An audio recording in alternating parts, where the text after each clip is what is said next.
الحمد لله وحده والصلاة والسلام على من لا نبي بعده وبعد. أعوذ بالله من الشيطان الرجيم. بسم الله الرحمن الرحيم. فأما من طغى وآثر الحياة الدنيا فإن الجحيم هي المأوى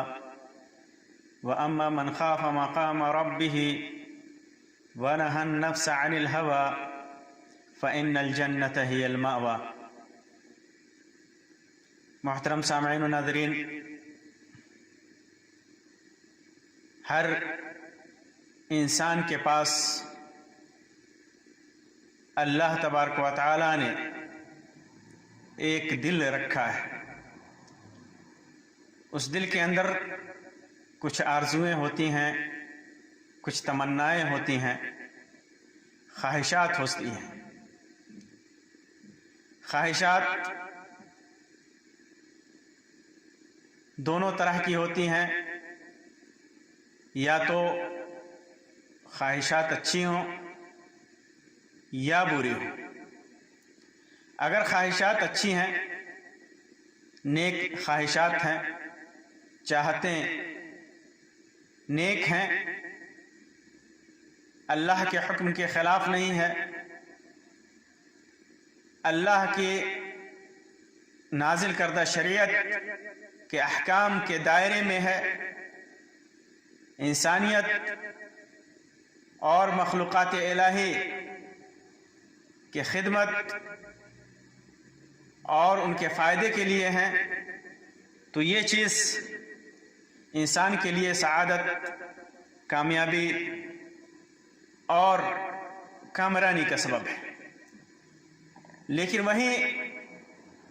خواہشات اگر بری ہو جائیں، اللہ کے حکم کے خلاف ہو جائے، شریعت کے خلاف ہو جائے، اللہ کی مخلوق کے لیے ضرر اور نقصان دہ ہو جائے، تو وہ خواہشات انسان کے لیے وبال جان ہے اور انسان کی گمراہی کا سبب ہے، جس کا نتیجہ عذاب